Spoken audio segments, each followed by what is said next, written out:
Good morning ninth class. How are you students.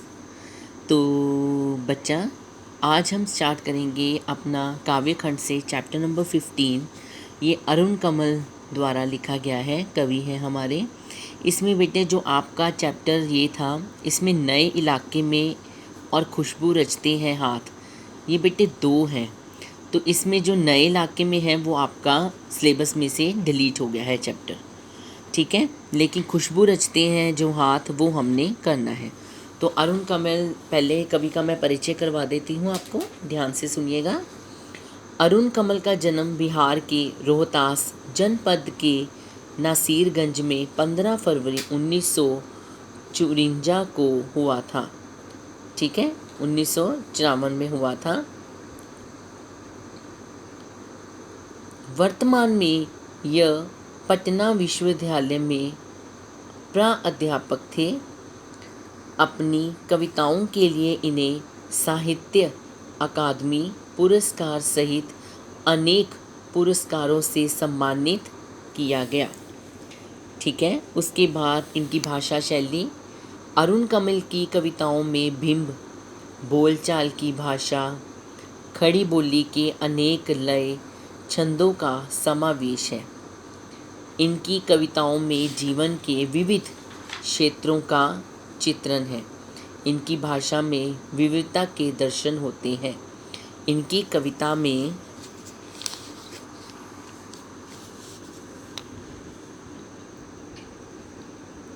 शोषण मूलक व्यवस्था के खिलाफ आक्रोश और नफरत तथा उलटकर एक नई मानवीय व्यवस्था के निर्माण की आकुलता दिखाई पड़ती है, ठीक है। कृतियाँ इनकी कौन कौन सी हैं? अरुण कमल की प्रमुख कृतियाँ हैं बेटे, केवल अपनी धार, सबूत, नए इलाके में, पुतली में संसार, चारों कविता संग्रह तथा कविता और समय आलोचनात्मक कृति। तो बेटे अरुण कमल जो है, इनकी कविता में आपको जो दूसरों के खिलाफ अत्याचार होते हैं उसकी आकुलता दिखाई पड़ती है, ठीक है। ये दूसरों के विश्वास को मानते हैं। इनको लगता है कि ज़िंदगी में जो भी आपके पास अच्छाई है वो दूसरों की भलाई के लिए होनी चाहिए। अपने से पहले दूसरों के बारे में सोचना चाहिए, ठीक है। तो इसमें ये जो है बेटे नए इलाके में, ये हमने नहीं करना है। तो हम चलते हैं चैप्टर के सेकंड पार्ट पर। खुशबू रचते हैं ये हाथ, जो आपका टर्म 1 में आएगा सिलेबस, ठीक है। तो बेटे इसमें बताया है कि आप देखते हो बेटे, जब हम पूजा करते हैं, पाठ करते हैं, तो सबसे पहले हम धूप जलाते हैं, धूप जलाते हैं ना, फिर अगरबत्ती जलाते हैं। हमें इसकी सुगंध, इसकी महक कितनी अच्छी लगती है। और यही महक जब हमें मिलती है तो हमें आनंद से भर देती है, खुशबू कर देती है चारों तरफ। लेकिन हमने कभी ये नहीं सोचा कि इसको बनाने वाले कैसे होंगे, उनकी ज़िंदगी कैसी होगी, वो लोग कहाँ रहते हैं, कहाँ बैठकर सुगंध से बनाते हैं ये चीज़ें, ठीक है। कौन से वो हाथ हैं जो इतनी खुशबू की रचना करते हैं, हम इस पाठ में ये पढ़ेंगे, ठीक है। और जब आप बेटे पढ़ोगे तो आपको एक नई चीज़ सुनने और देखने को मिलेगी कि वाकई में वो लोग कैसी अवस्था में रहते हैं, जो लोग हमारे लिए इतनी सुगंधित चीज़ें बनाते हैं, ठीक है। तो स्टार्ट करते हैं। कई गलियों के बीच, कई नालों के पार, कूड़े करकट के ढेरों के बाद, बदबू से फटते जाते इस टोले के अंदर, खुशबू रचते हैं हाथ, खुशबू रचते हैं हाथ। नाला क्या होता है बेटे? गंदे पानी के निकलने का रास्ता। बदबू क्या होती है? दुर्गंध, स्मेल। कूड़ा करकट बेटे गंदा कचरा, ठीक है। टोला होता है बेटे छोटी छोटी बस्तियाँ। टोला क्या होता है बेटे? छोटी छोटी बस्तियाँ। आप देखते हो ना बेटे, कुछ लोग बाज़ारों में ही गंदी जगह पर बस्तियाँ बनाकर रहना शुरू कर देते हैं। तो इसमें कवि क्या बता रहा है, ध्यान से बेटे सुनना है। कवि कह रहा है कि खुशबूदार अगरबत्तियाँ और धूप बनाने वाले लोगों के रहने की जगह का वर्णन करते हुए कवि कह रहा है कि अनेक पतली तंग गलियों के बीच, बदबूदार नालों के पार, कूड़े करकट के ढेर से युक्त वह स्थान जहाँ चारों ओर बदबू ही फैली हुई है। कह रहे हैं कि उन गलियों के बीच में, उन नालों के पार, उन गंदे नालों के पार में, उन छोटी छोटी पतली गलियों के बीच में जहाँ कूड़े करकट के ढेर लगे हैं, उन ढेरों के बाद जहाँ पर जाते हुए हमारे जो नाक हैं वो बदबू से फटते जाते हैं, उन बस्तियों के अंदर ये लोग रहते हैं। कौन लोग रहते हैं? जो बेटे हमारे लिए अगरबत्तियां बनाते हैं। उस जगह पर छोटी सी बस्ती में लोगों के जीवन में सुगंध बिखेरने वाले हाथ भयावह और दयनीय स्थिति में अपना जीवन बिताने को विवश हैं। कवि के कहने का तात्पर्य है कि वो खुशबू जो हमें पहुंचती है, वो धूप, जो धूप जिसको हम पंजाबी में तूफ भी कहते हैं, वो धूप जो हम जलाते हैं तो हमें कितनी खुशी, आनंद का अनुभव होता है, लेकिन उसको बनाने वाले लोग कितनी गंदी जगह पर रहते हैं, इतनी दयनीय स्थिति में रहते हैं कि उनको देखकर भी मन विचलित हो जाता है।